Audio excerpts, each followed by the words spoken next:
Hey everybody, this is not the actual cold open. This is a bonus cold open, I guess. A couple of announcements. Over the next couple of weeks, you will hear some ads for some other podcasts that you should check out. I guess I've gotten to that point where people are interested in sponsoring the show now, so I guess that's cool. The other big announcement is that I recently published my 20th book. It was also my 18th and 19th books as well. I publish multiple at once because I'm terrible at marketing myself. The first book is part 6 of the 100 Stories series that I do, which a lot of those stories are featured on this podcast. So why bother buying the book? You can just keep listening to this. The other one's a parody cookbook. The other one is, I assume, the first person role of a serial killer. It is not a manifesto or a confession, but I can understand why you would think that if you read it. But if we're being honest, you're not going to read it. No one reads the stuff that I write, and I get it. It's probably not that great, just like this podcast. All right? This got kind of depressing really fast. So here's the actual show. Terrorism, it's not fun. Right? It's not something that should be celebrated. It's not something that should be encouraged. In fact, it's pretty stupid to get so riled up because someone has different religious beliefs than you or different political beliefs than you that you think that it's totally necessary to go blow up that group of people or go shoot all of those people. It's pretty stupid, all right? You have to be a pretty dumb person to think that, and unfortunately, there's a lot of really dumb people in the world. Now, look, part of me wanted to put this episode out on the week of 9/11, but I didn't, all right? Because I have respect. I don't know who that respect is for, but I have it. So that's why it's this week on Our Weird World. Our Weird World.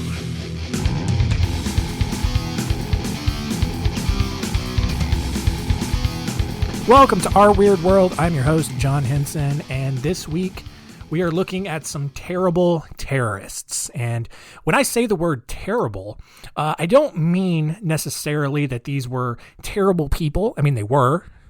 That's very much a given.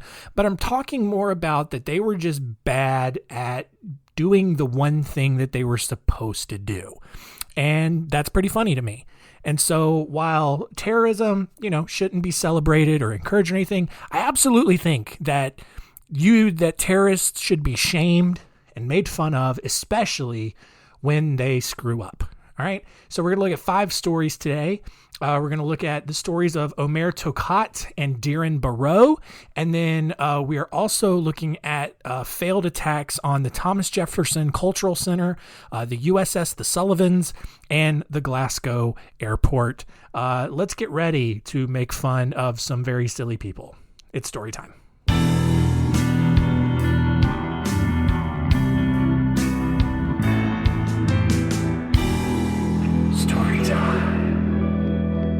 We start actually back in 1942 with the Russians, obviously, who during this time had already been making a living by sending spies to assassinate people that they didn't like.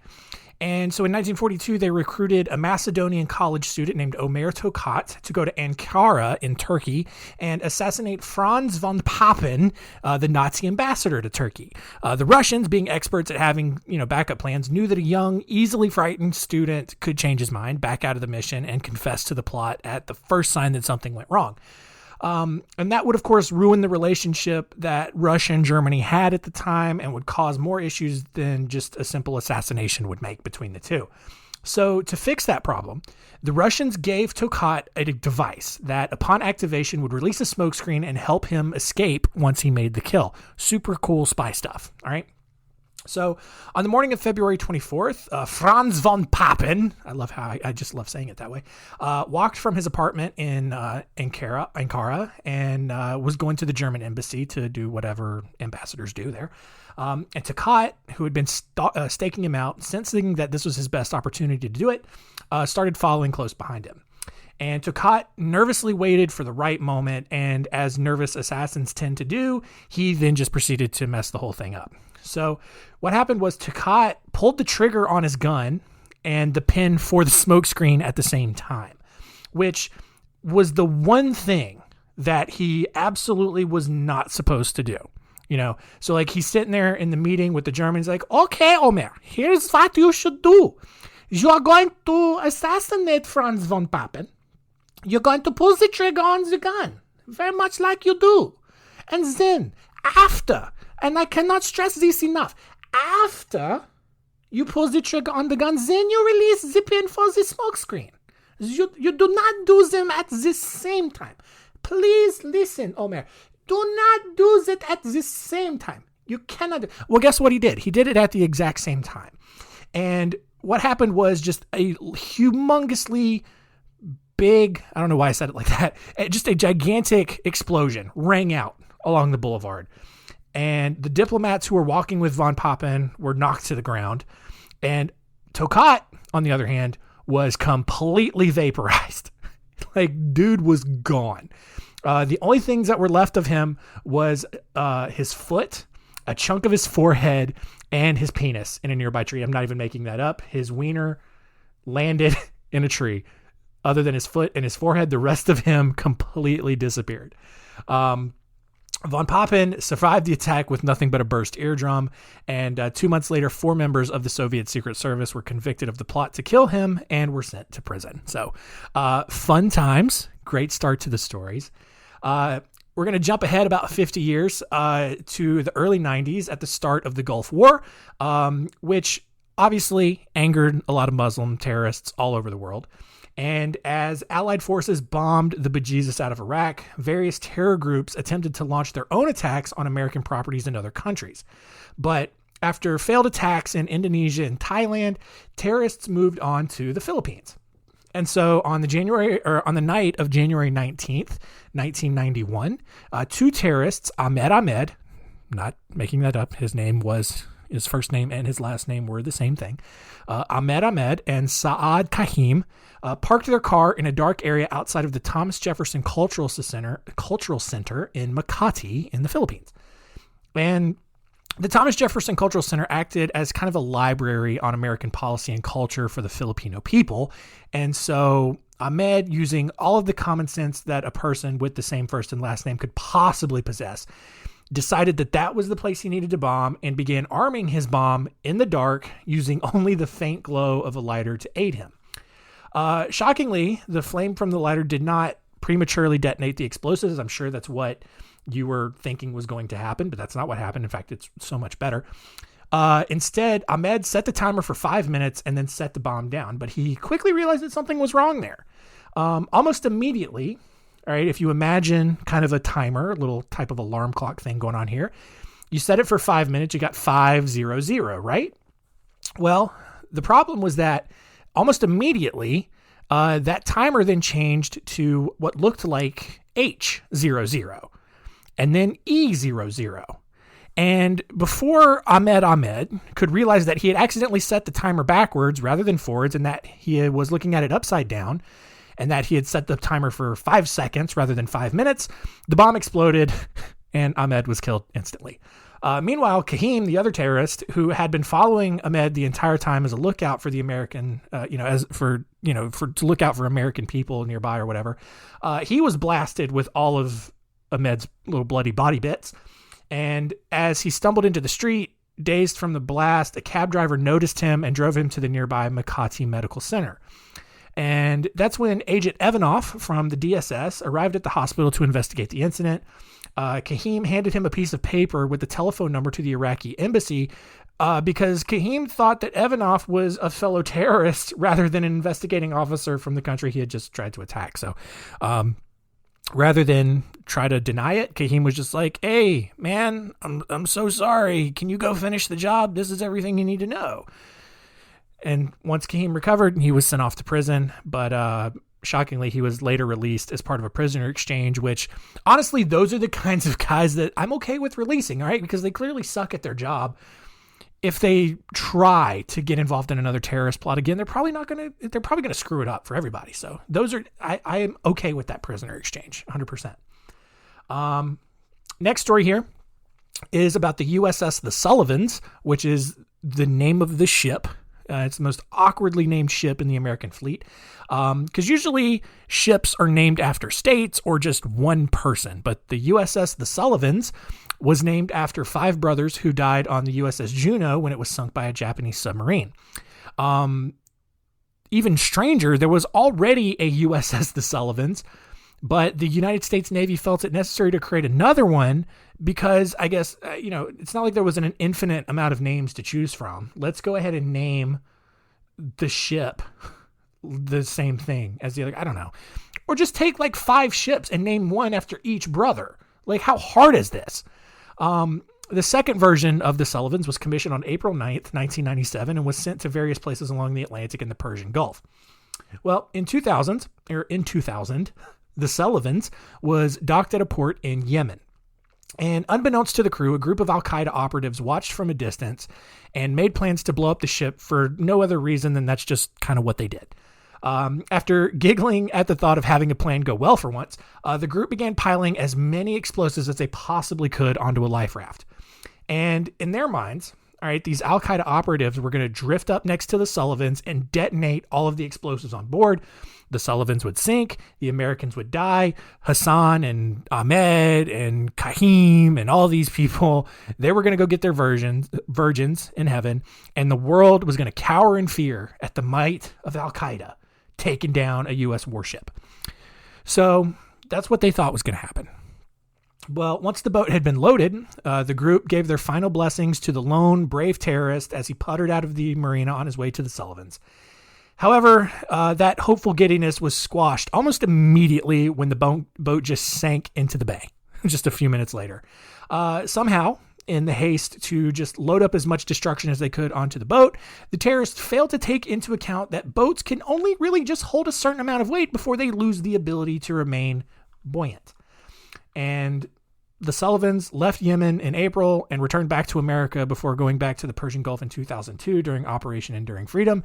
Al-Qaeda didn't give up on its plans to blow up ships. They did actually learn from their mistakes on this one and successfully bombed the USS Cole on October 12th, 2000. So Sullivan's dry run ended in failure. They did learn from this one, so good on them, I guess.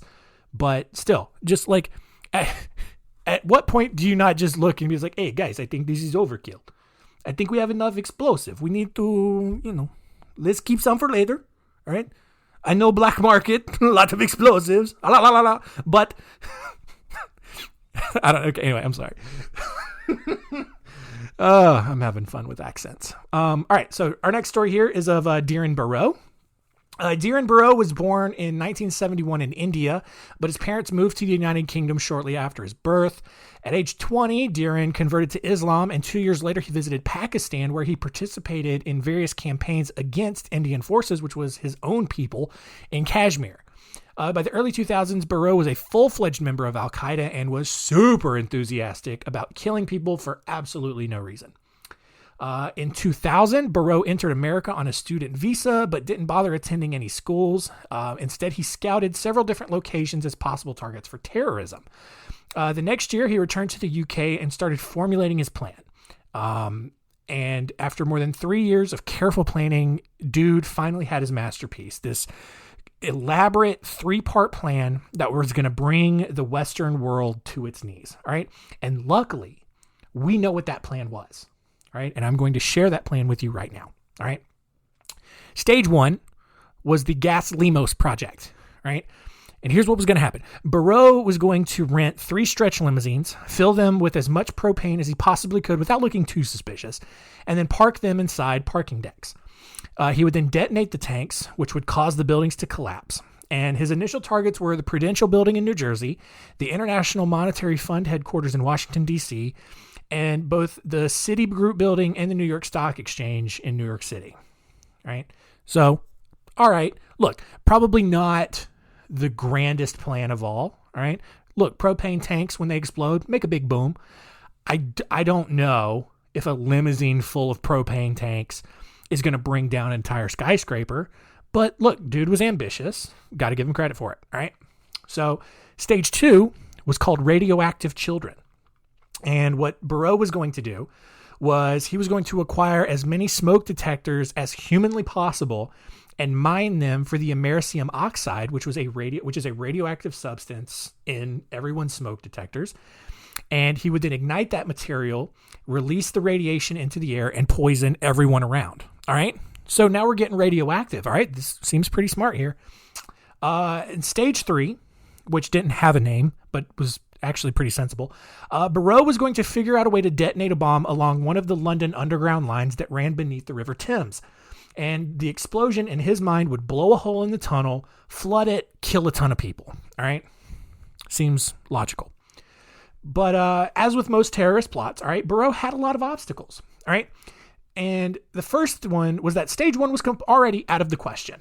All right. Because he was back in the UK without any way of getting back to the United States. All right. His visas had expired. He wasn't going to be able to get another one. So instead, he changed his targets to just various hotels around London to carry out those limousine attacks. The second problem, though, was that Barrow had no money to do this. He had no money to buy any of the supplies. He had a day job as an airline ticket agent, which isn't exactly the most lucrative career. He barely had enough money to live his day-to-day life, let alone rent one limousine or pay for multiple tanks of propane or drain the inventory of smoke detectors at a local hardware shop. All right. And despite being in Al-Qaeda, like, he wasn't on the leadership committee or anything, and he wasn't deep enough in yet where he could just get funding from them to do it. All right. He wasn't close enough with anybody where he could be like, hey guys, I need to get a lot of money for my new terrorist plot, my terrorist attack. I'm going to do one. All right. Do you guys fund that? Can I get some crowdfunding going? Anyway, the third problem, and this is likely the biggest one, is that Barrow had absolutely no idea how to create a bomb. All right. He thought that simply throwing a lit match at a barrel of propane would ignite it. And like, sure, somehow he could have acquired a gun and hoped to get lucky that the heat and sparks from a bullet entering the tank would have ignited it. But I mean, that's giving him too much credit. All right. Propane tanks are pretty solid. The fourth problem was that modern safety regulations really limit the amount of radioactive materials that any one product can contain. And so even if by some stroke of luck, Barrow had managed to obtain 10,000 smoke detectors, the amount of radiation that all 10,000 of those smoke detectors contained still would not have been enough to do any harm to anybody whatsoever. He would have also needed a way to ignite the americium oxide, which, again, he had no idea how to do. The fifth and final problem, and like, there are more, believe it or not, was that, thank you, dog, the Barrow's lack of knowledge that London authorities had prepared for this sort of attack by reinforcing the underwater tunnel with layers upon layers of concrete, right? London, pretty smart. They knew, like, you build a huge underground tunnel in one of the most influential cities in the world, like, people are going to want to attack it. And so they reinforced the hell out of this thing. So many layers of concrete, and Barrow had no idea. Like, he's just over there thinking like, well, it's probably just a couple inches, you know. That's all you need to keep the water out there, so I can blow it up, make a boom. It's such a pandering accent for Middle Eastern people. I don't care. So, and look, and the reason they did this, not just for terrorists, but like also like if a car crashed and exploded or a ship, you know, banged into the tunnel, like, the tunnel would still be able to survive that big of an impact without putting people in danger. All right. Also, Barrow would have needed a humongous bomb to do any kind of damage to the tunnel, which, as you know by now, was something he did not have. And he didn't know how to make it. He didn't know how to obtain it. And because he really wasn't the smartest terrorist, he wasn't really the most secretive about it, British intelligence quickly picked him up and placed him under surveillance, and he was arrested on August 3rd, 2004, while he waited in line to get his hair cut at a barbershop in London. Along with him, British police arrested 7 others who were actually helping Barrow formulate his plan, which means there were at least 7 other terrorists who had no idea how terrorism actually worked. Barrow pled guilty to conspiracy to murder and was sentenced to life in prison. However, the judge recommended that he only serve a minimum of 40 years, even though his plans were quote unquote viable, which, I mean, that's a stretch. In July 2007, Barrow in jail had boiling water poured onto his back by other inmates because he's stupid and definitely deserved it. When he tried to fight back, another inmate poured boiling oil on his head, which is probably a lot worse. Both of those attacks likely took way less planning than Burroughs' giant terrorist plot, but they were wildly more successful. And as far as I know, he is still in prison today. Obviously won't get out until, I don't know, probably like 2044, maybe. Let's hope not. Our final story comes in 2007, when on June 29th, Bilal Abdullah, who was a doctor, and Kafil Ahmed, an engineer, parked two cars filled with gas tanks on the streets of London. Unfortunately for those two terrorists, the tanks didn't explode because they didn't include any sort of oxidizer in the car to detonate the tanks, which honestly, I mean, that's a small detail that you would expect an engineer to know and take account of. But no, they just they just parked the cars full of gas tanks and then just walked off like, yeah, they'll explode at some point. Probably. Yeah, that's how it works, right? No. One of the cars was even actually towed because it was illegally parked. So it would not have worked regardless. Well, the next day, Abdullah and Ahmed tried again, this time in Glasgow, Scotland.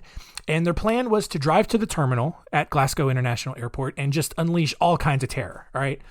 And they grabbed a dark green Jeep Cherokee, filled it up with more gas tanks. I don't know where they're getting all these gas tanks from, but they got them.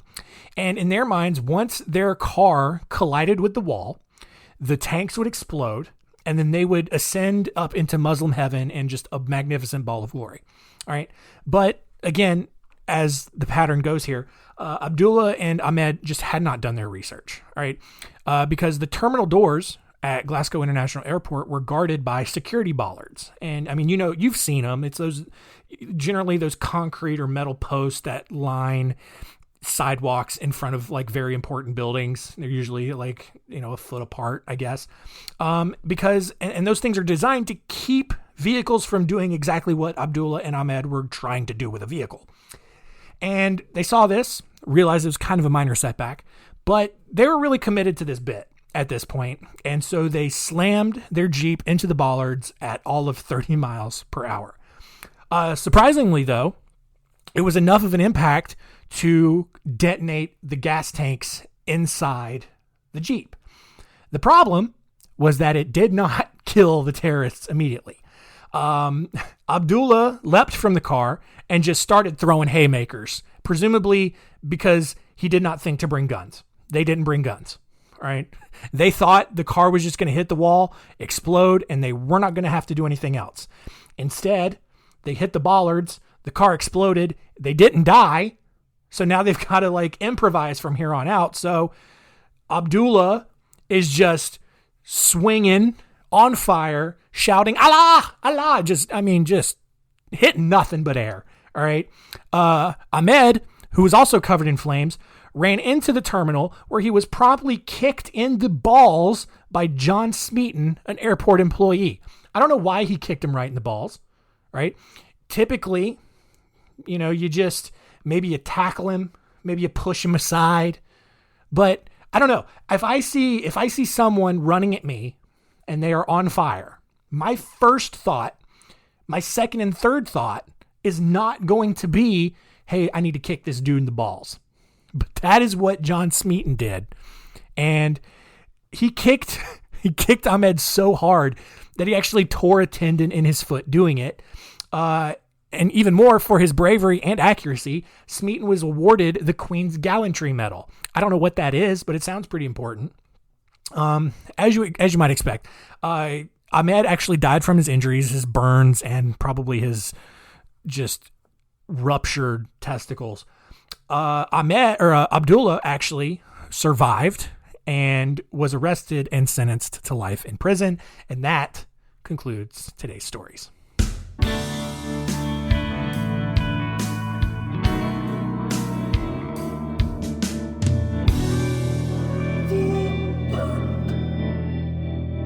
All right, another round of stories in the books there. I think after learning about these stories, it makes a coordinated terrorist attack, I think, that a little bit more impressive to me. 9/11 especially, just incredibly coordinated, a miracle of human teamwork and engineering, I think. And so on that side, terribly sad, don't get me wrong, but kind of impressive when you think about the scale that it required to pull that off, especially when you see like how difficult it actually is to coordinate a terrorist attack. And maybe it's because these people were really stupid to begin with and were never going to be successful anyway. But let us now see what we learned today.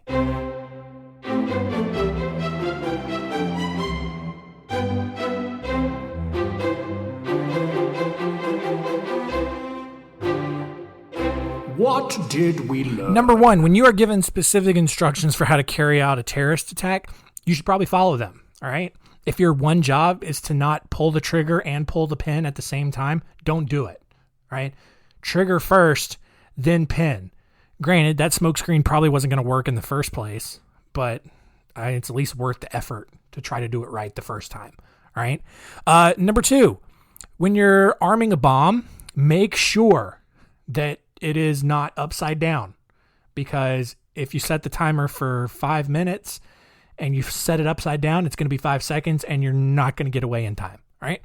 And number three, if you're going to plan a terrorist attack, just make sure you know, or at least have the resources at your disposal to actually create the explosives and detonate them properly, because you're going to look really silly if you have all the materials for making a bomb and then you think you made a bomb and then nothing happens. You look real dumb.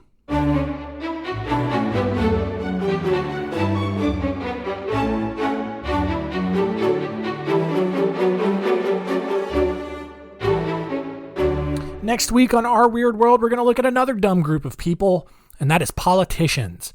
Wow, politicians are pretty stupid sometimes. Hey, here you go. I don't know why I'm talking like this. Anyway, we're going to look at the stories of the Indiana Pie Bill, the Hippopotamus Ranch Plan, and the story of Byron Low Tax Looper. I hate politics with a fiery passion, and I'm going to take great pride in talking about how ridiculously stupid some of these political decisions were. So get ready to enjoy that. Thank you all for listening. Keep telling all your friends, and yeah, let's keep it weird.